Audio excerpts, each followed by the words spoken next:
Hello, good evening to all. नमस्कार, जय Shri Ram. Rahul, good evening. Yadav, Priyanka, Raj Prajapat, Sonia, mister Mukesh, Banwari Lal, hello. Hello Snehlata, hello Mushtaq, Ajay, hello Ajay, good evening to all. बिल्कुल है, एक बार सभी बच्चों को कनेक्ट कर दो, मैक्सिमम बच्चों को जोड़ दो भाई। आज का हमारा सेशन स्टार्ट करते हैं। पहला क्विक टॉक सेशन रहेगा ये। और आज के इस सेशन में जो है हम आप लोगों को मिलाने वाले हैं। हाँ, ये थोड़ा सरप्राइज रहेगा कि हम आज आप लोगों को किससे कनेक्ट करने वाले हैं। तो एक बार मैक्सिमम बच्चों को कनेक्ट करो, सभी लोग ट्राई करो भाई, मैक्सिमम बच्चों को कनेक्ट करने का। मैक्सिमम बच्चे एक साथ जुड़ जाए, फिर हम आज सेशन को आगे बढ़ाते हैं। और आज पहला जो लाइव सेशन है हमारा वो करते हैं।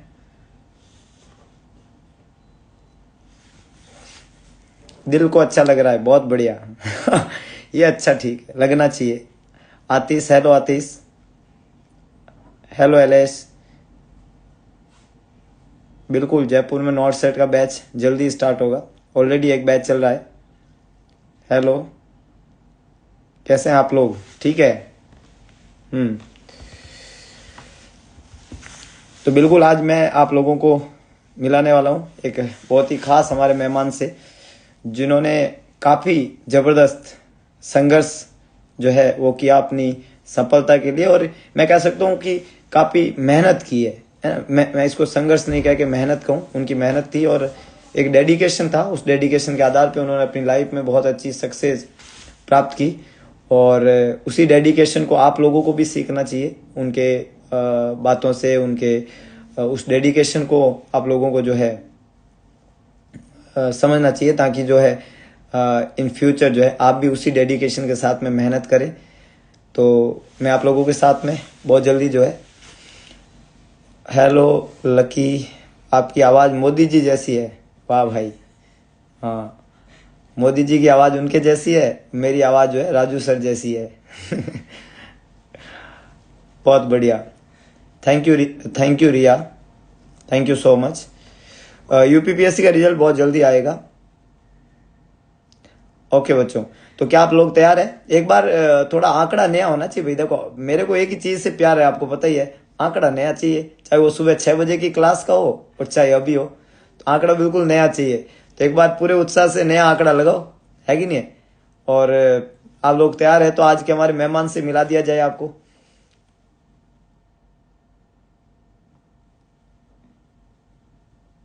हेलो एकता, गुड इवनिंग। हेलो अमित। बिल्कुल, हाँ, अगरबत्ती तो लगानी है, बिल्कुल लगानी है। Thank you एलेस। हेलो शिवम। बिल्कुल, सीएचओ की क्लास यूट्यूब पे बहुत जल्दी स्टार्ट होने वाली है। अभी सुबह 6 बजे की क्लास से आनंद उठाओ, है कि नहीं? हाँ। बहुत बढ़िया। Hello hello hello. चलिए, तो आंकड़ा काफ़ी तेज़ी से बढ़ रहा है, तो बहुत बहुत और स्पीड लग जानी चाहिए इसमें, फटाक से। हेलो श्री, हेलो दीपक, कृष्णा, लकी, नमस्ते पिंकी त्रिपाठी। हाँ, इट्स सताई टाइम। इट्स सताई टाइम, बिल्कुल। हाँ, हमारे सभी मेहमान जॉब में हैं। सभी मेहमान जो है पोस्टेड है। मैंने आपको कहा था कहीं ना कहीं हमारे पोस्टेड मेहमानों से मैं आपको मिलाने वाला हूँ। हमारे कुछ सीएचओ से मिलाने वाला हूँ, कुछ नर्सिंग ऑफिसर से मिलाने वाला हूँ आपको। कुछ सीनियर नर्सिंग ऑफिसर होंगे, कुछ असिस्टेंट नर्सिंग सुपरिटेंडेंट होंगे, अलग अलग पोस्टेड पे जो अलग अलग लोगों से मैं मिलाने वाला हूँ। तो बिल्कुल नए आंकड़े के साथ में हम शुरू करते हैं और तमाम तरह के हमारे नए रसगुल्लों को स्वागत है, जो भी हमारे नए बच्चे जुड़े हैं। ठीक है, बिल्कुल। तो नए आंकड़े के साथ में हम शुरू करेंगे। आज के हमारे मेहमान से आपको मिलाएंगे। क्या आप सभी लोग तैयार हैं? बताइए।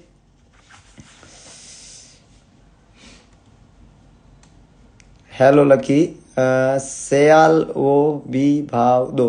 क्या है भाई, मुझे समझ नहीं आया आपकी लैंग्वेज। हेलो भावना, हेलो हेलो कर रही सब कब से। ओके, सभी को हेलो हेलो, कोई बात नहीं बच्चे। चलिए, तो नया आंकड़ा लग चुका है, 400 प्लस का आंकड़ा लगा दिया है आप लोगों ने, बड़ा जबरदस्त है कि नहीं है। तो कितने आंकड़ा पे शुरू करें बताओ, क्या कहते हो आप लोग।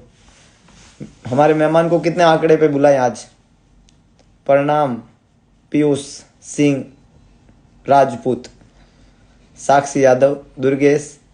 आपके नाम बड़े जबरदस्त है भाई, मतलब मेरे को नाम पढ़ने में प्रॉब्लम आती है किसी ने कोई आगे डॉट लगा रखा है, पीछे डॉट लगा रखा है। मेरा नाम कितना सिंपल है, राजू सर नर्सिंग वाला, वेरी सिंपल, कोई डॉट नहीं, कोई टिप नहीं, कोई टुक नहीं है।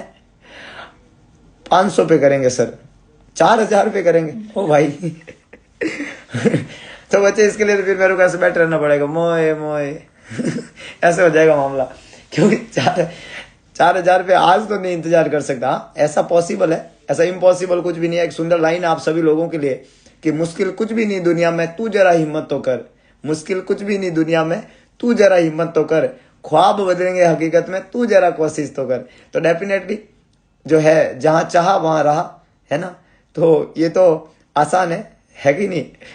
हाँ, तो अच्छा, तब तक मुझे सुनते रहोगे बहुत बढ़िया। अच्छा, 450 प्लस तो होना ही चाहिए। चलो ठीक है, 450 प्लस, 450 क्या 500 तो हो ही जाएगा अभी। आप सभी लोग बड़े उत्साहित है। कितने लोग हैं, 500 लोग हैं, 500 को बुला दो, हो जाएगा मामला खत्म। 500 लोगों के पास में एक एक जना तो होगा ही भाई तो 500 का डबल, बहुत आसान है। बहुत बढ़िया। Hello hello Baksit Baksit Rai, hello Yuddhi, Praful, Priyanka. Okay. Nursing वाला जल्द वर्ल्ड रिकॉर्ड तोड़ेगा, बिल्कुल। नर्सिंग वाले जल्दी वर्ल्ड रिकॉर्ड तोड़ेंगे, बिल्कुल, क्यों नहीं तोड़ेंगे भाई। वर्ल्ड रिकॉर्ड बनाएंगे हम, तो तोड़ेंगे क्या, अभी तो बना ही नहीं है। हम ही ने तो शुरुआत की है कि नहीं। तो हम ही बनाएंगे और हम ही तोड़ेंगे, बिल्कुल। मॉर्निंग की 6 बजे की क्लास तो सबको लेनी है। हाँ, नहीं तो 3 बजे उठना पड़ेगा बाद में यह फेमस डायलॉग है कि अगर मॉर्निंग में 6 बजे नहीं उठोगे तो बाद में कितने बजे उठना पड़ेगा बच्चों, 3 बजे उठना पड़ेगा। चलिए, तो अब सभी लोगों का एक बार पुनः स्वागत, और हम आज के मेहमान से आपको जोड़ने जा रहे हैं बच्चों। और आप सब लोगों के लिए सरप्राइज होगा, है कि नहीं। आप सब लोगों के लिए सरप्राइज होगा, और हम आज के हमारे मेहमान को कनेक्ट करते हैं। थोड़ा मेरा हाथ तंग है कनेक्ट करने में, लेकिन फिर भी मैं इस काम को कर पाने में सफल हो जाऊंगा। हमारे साथ में miss Poonam, the boss lady. तो ये बॉस भी है और लेडी भी है कि नहीं। और सभी बच्चे जो है स्वागत करेंगे, सभी बच्चे स्वागत करेंगे ताली के साथ में पूनम का। Good evening miss sir. Poonam the boss lady, 2 नाम है बच्चों हमारे पूनम का, है ना। Hello Poonam, how are you.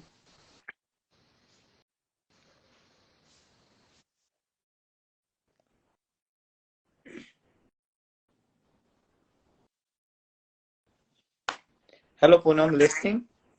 Good evening sir. Good evening Poonam, कैसे हैं। एकदम बढ़िया सर। ओके, तो पूनम आज हमारे सारे बच्चे जो है हमसे जुड़े हुए हैं, और हमने बच्चों से वादा किया था कि हम जो है हमारे कुछ स्टार लोगों से मिलाने वाले हैं, और हमारे पहले स्टार आप हो हमारी सूची में। और आज हमने एक नया ये इनिशिएशन लिया है इंस्टाग्राम के ऊपर, लाइव टॉक का। और इस लाइव टॉक के थ्रू हम हमारे जितने भी बच्चे तैयारी कर रहे हैं उन बच्चों को एक संदेश देना चाहते हैं कि जिंदगी में सफलता पाने के लिए आपको कैसे करना चाहिए या क्या तरीका रहेगा। और मैं हमेशा समझता हूँ कि मेरे जितने भी सिलेक्टेड बच्चे हैं, जो नर्सिंग ऑफिसर ही नहीं, सीनियर नर्सिंग ऑफिसर है, असिस्टेंट नर्सिंग सुपरिटेंडेंट तक है, वो तमाम बच्चे जो है वो जब इन बच्चों को बताएंगे अपनी कहानी, तो आई होप ये इनकी लाइफ में बहुत ही ज्यादा फायदेमंद रहने वाला है, बहुत जबरदस्त होने वाला है। तो सभी बच्चे आपको पहले गुड इवनिंग बोले हैं, तो एक बार आप बच्चों से जरूर इंटरेक्ट करें और फिर हम इस बात को आगे बढ़ाते हैं। Yes sir.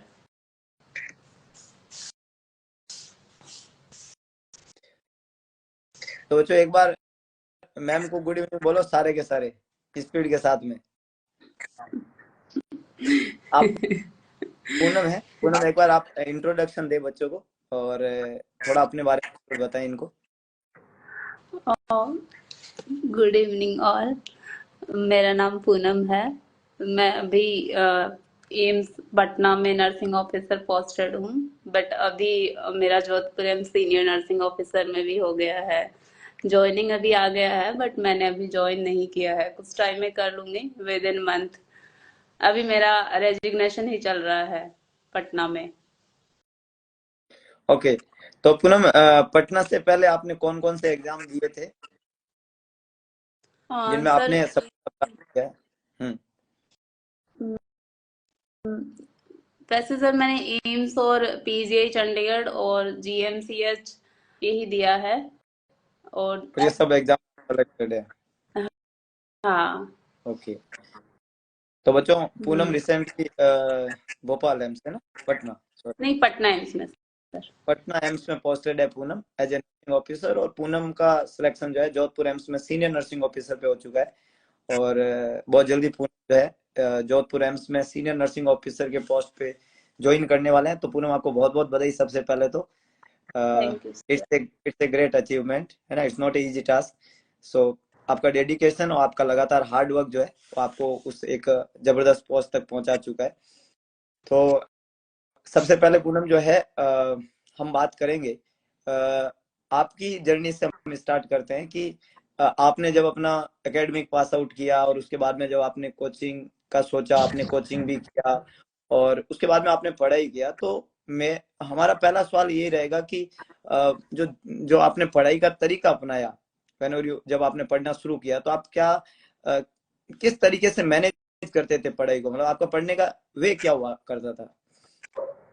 सर, जैसे इनिशियली शुरू करते हैं तो इतना आइडिया नहीं रहता हमें भी कि क्या पढ़ना है क्या नहीं पढ़ना है। बट 2019 से मैं आपके स्टूडेंट हूँ।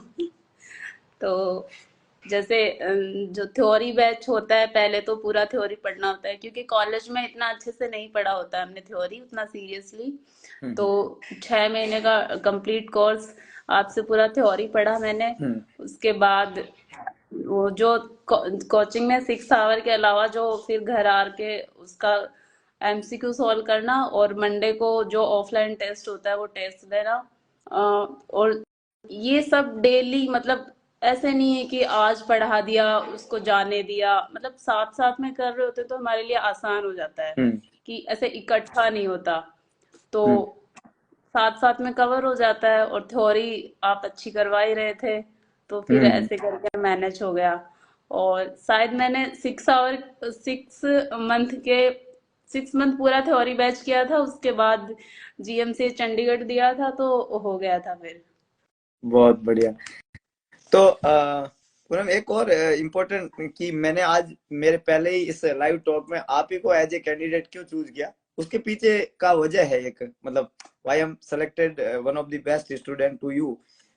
whenever I check your number on the WhatsApp, तो उसमें एक डीपी लगा हुआ है consistency. I love this word, मतलब कंसिस्टेंसी इज रियली एक वेरी ग्रेट वर्ड, मतलब ये बहुत ही जबरदस्त वर्ड है अपने आप में, और मुझे इस सब से बहुत प्रेम है।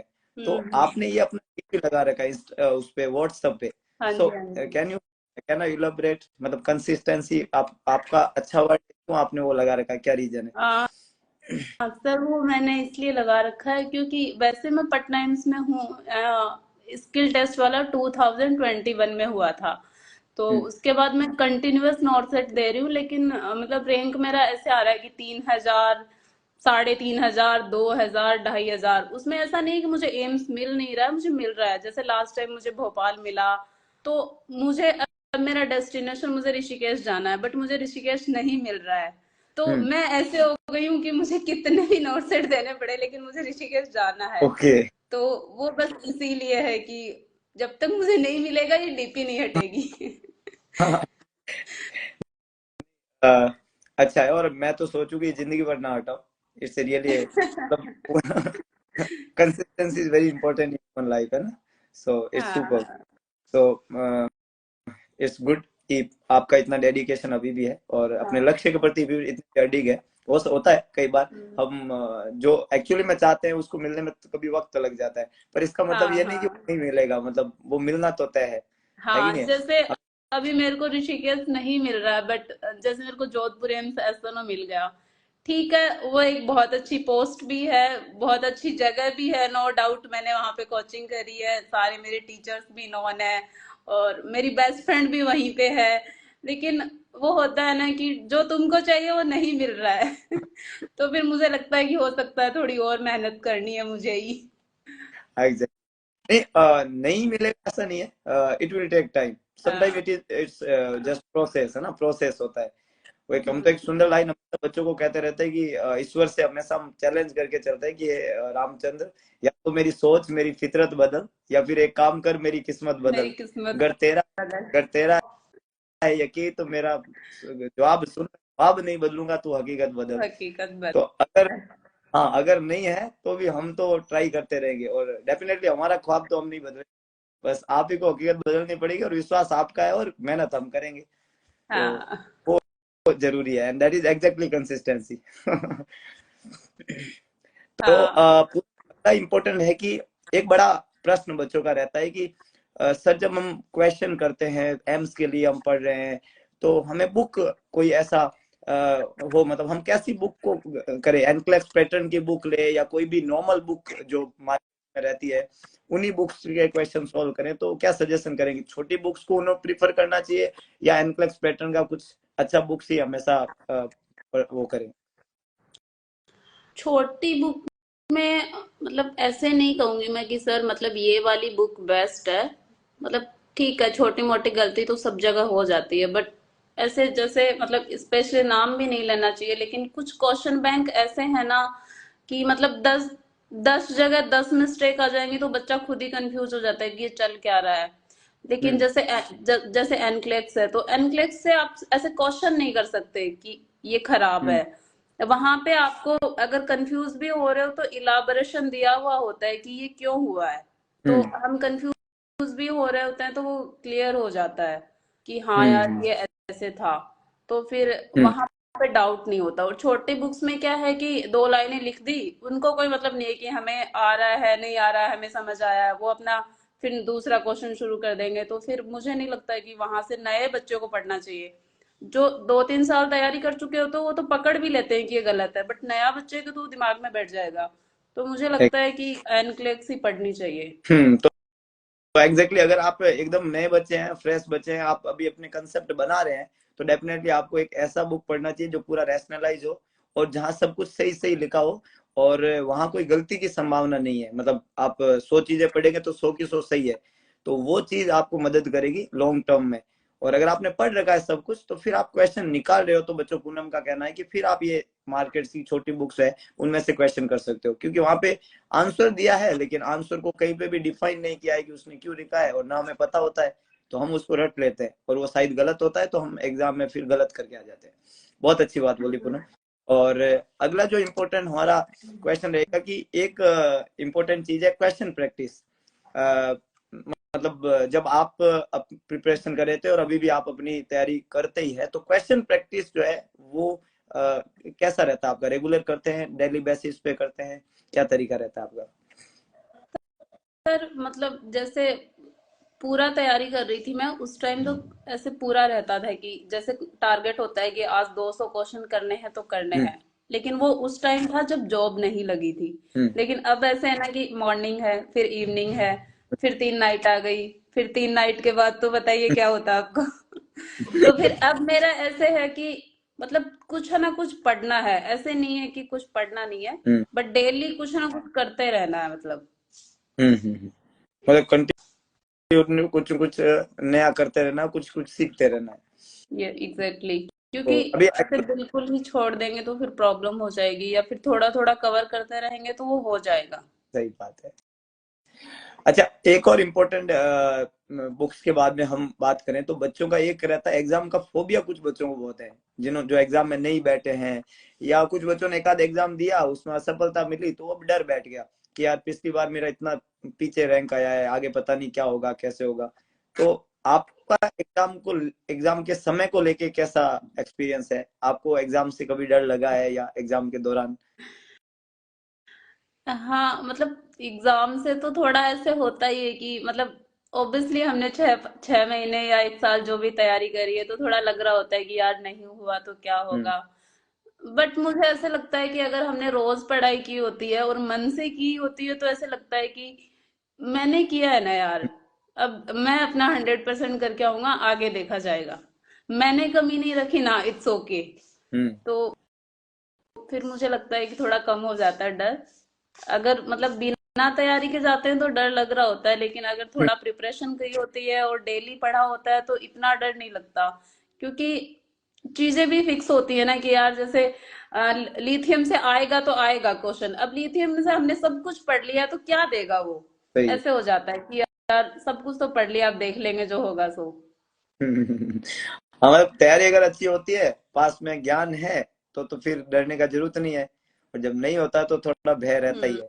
तो एंजाइटी उन बच्चों को ज्यादा होती है जिनकी तैयारी में दम कम होता है थोड़ा। ओके। अगला जो इम्पोर्टेंट है पूनम की, प्रीवियस ईयर को जो क्वेश्चंस होते हैं, जैसे हम एम्स के पेपर की बात करें, हम दो पॉइंट पे बात करेंगे, एक एम्स का और एक सीएचओ के पेपर का। हमारे दो तरह के बच्चे आज यहाँ पे हमारा वेट कर रहे हैं। तो हम एम्स के पेपर की बात करें तो उसमें प्रीवियस ईयर के जो क्वेश्चन पेपर होते हैं, क्योंकि अभी अप्रैल में ही एग्जाम है इन बच्चों का, तो प्रीवियस ईयर के क्वेश्चन पेपर्स का कितना योगदान रहता है सेलेक्ट होने के लिए? मुझे लगता है सर कि 25% तो एज इट इज जो वन लाइनर क्वेश्चन होते हैं वो उनको तो कोई ऐसे हटाने वाला नहीं है। ट्वेंटी हम्म। फाइव परसेंट तो रिपीट होता ही होता है। हम्म। और बहुत बार तो ऐसे होता है कि विदाउट लैंग्वेज चेंज होता है। जैसे बीसीजी है तो वो फिक्स ही है, आएगा आएगा। लिथियम है, फिक्स है, आएगा आएगा। कुछ चीजें होती है ना कि फिक्स है, ईसीजी है, आएगा आएगा। ड्रग कैलकुलेशन है, आएगा आएगा। तो हम्म। ऐसे करके 20 से 25 क्वेश्चन होते हैं जिनका पता होता है कि ये तो आएगा ही। हम्म। तो 25% तो आराम से रिपीट होता है। प्रीवियस ईयर के पेपर। बाकी चीजें भी आती हैं तो भले ही उसमें लैंग्वेज चेंज हो जाए लेकिन कंसेप्ट तो चेंज नहीं होगा ना सर, तो फिर रिपीट तो होता है। ओके। अगला इम्पोर्टेंट सब्जेक्ट, अगर आपको नॉट सेट करेक्ट करना है, नंबर ऑफ सब्जेक्ट बहुत ज्यादा होते हैं, तो कौन सा सब्जेक्ट आपका फोकस्ड होना चाहिए नॉट सेट के एग्जाम के लिए? किस सब्जेक्ट को आपको मेन मतलब टारगेट करके चलना चाहिए? नोट सेट के लिए सर मुझे लगता है कि एमएसएन, पीडिया और गायनिक, तीनों सब्जेक्ट स्ट्रोंग होने चाहिए। हम्म। पिछले 2 साल से क्या हो रहा है सर कि जैसे लास्ट टाइम तो जैसे पीडिया ही पूरी आ गई थी, एमएसएन से भी ज्यादा पीडिया पूछ ली थी उन्होंने। हम्म। उससे पहले ऐसे ट्रेंड बना हुआ था कि सिर्फ एमएसएन आती है नोट सेट में। हम्म। लेकिन और उससे पहले थोड़े प्रोसीजर भी आ जाते थे, हैंड वॉश और बीएमडब्ल्यू टाइप। बट अभी क्या, पिछले साल जैसे हुआ ना कि उसने पीडिया ज्यादा पूछी, तो मुझे लगता है अब ऐसे हो गया है कि थोड़ा ट्रेंड चेंज किया है इन्होंने। हम्म। और एमएसएन, पीडिया, ओबीजी और प्रोसीजर्स जैसे स्पिल मैनेजमेंट ये सब ज्यादा आता है। ओके। तो ये सब्जेक्ट इनके फोकस सब्जेक्ट रहने चाहिए अगर आपको नॉट सेट करेक्ट करना है तो। अच्छा, ये तो नॉट सेट की मोटी मोटी बात हमने की है, और भी बहुत सारी बातें हैं। नॉट सेट तो बहुत मतलब एकदम सागर। अब हमारा एक सीएचओ का एग्जाम है नॉट सेट से पहले, कुछ बच्चे हमारे सीएचओ का है वो उस पर बात करना चाहते हैं। तो सीएचओ को लेके, सीएचओ के दो पेपर ऑलरेडी हुए हैं। हालांकि ये जो सेकंड पेपर हुआ था उसकी, एक पहले पेपर जो हुआ था उसकी ज्वाइनिंग हुई थी, सेकंड पेपर कैंसिल हो गया। जो अभी पेपर मार्च में रिपीट हो रहा है वापस। तो सीएचओ के पेपर को लेके आपका क्या एक्सपीरियंस है, और आप सीएचओ के पेपर को लेके सजेस्ट करेंगे इन बच्चों को कि सीएचओ की तैयारी के लिए इनको क्या करना चाहिए? सीएचओ का तो सर वैसे तो मैंने कभी एग्जाम दिया नहीं है सीएचओ का, लेकिन ऐसे मैंने पेपर देखे हैं कि उसमें बहुत ज्यादा लेवल का आता नहीं है, सुपरफिशियल भी थोड़ा करोगे तो हो जाएगा। हम्म। नोट सेट के लिए आपको बहुत अच्छे लेवल का पढ़ना होता है। बाकी सीएचओ के लिए मुझे लगता है कि आपने 3-4 महीने भी कंसिस्टेंसी से थोड़ा पढ़ लिया है अच्छे से तो हो जाएगा। सुपरफिशियल पूछा जाता है हाँ, ज्यादातर। हाँ, इतना ज्यादा डीप नहीं आता है कि पैथोफिजियोलॉजी में घुसते नहीं है वो लोग, जस्ट ऊपर ऊपर से पूछ रहे होते हैं। बेसिक बेसिक एनाटॉमी के क्वेश्चंस होते हैं, कम्युनिटी में क्वेश्चन होते हैं, फैमिली प्लानिंग, और ये सारे मतलब बड़े बड़े मतलब नहीं होते हैं कुछ हाँ मतलब। मतलब सीएचओ का है तो सर मुझे लगता है कि कम्युनिटी उसमें ज्यादा आएगी, हम्म। जो एनएचएम के रिगार्डिंग या फिर रूरल एरियाज में जो भी चीजें हैं, क्योंकि उनको पोस्टिंग भी अल्टीमेट वहीं देनी है, तो वो मुझे लगता है कि कम्युनिटी के ये रिगार्डिंग ज्यादा ये पूछेंगे। एक्चुअली कम्युनिटी का कम्युनिटी का जो रोल है मतलब कम्युनिटी हो गया, न्यूट्रिशन हो गया, मैटरनिटी मतलब ओबीजी हो गया, लेबर वगैरह, हाँ और बच्चे का स्वास्थ्य, तो चाइल्ड हेल्थ के क्वेश्चंस जो है ये ज्यादा रहते हैं। और अगर अपन एजुकेशन की बात करें तो उसमें बेसिक क्वेश्चंस होते हैं कि भाई सबसे लंबी हड्डी कौन सी है, या ये कौन सा है, वो मतलब बेसिक बेसिक चीजें बेसिक। पूछी जाती है। तो ये सीएचओ का पैटर्न है। सो अब अपन सेशन को यहाँ पे बात करने से पहले पूनम, आप अपनी तरफ से मतलब बच्चों को कुछ ऐसा मतलब एक मतलब कहते हैं ना वो गुटका दे दीजिए जिससे ये थोड़ा बूस्ट अप हो जाए। और सुबह क्योंकि रोज 6 बजे नॉर्थ सेट सीरीज की मेरी क्लास होती है, तो उनको एकदम पूरा बूस्ट अप कर देगी, सुबह 6 बजे उठ के पढ़ना शुरू कर दे कल से। तो इनको थोड़ा बूस्ट अप कर दीजिए।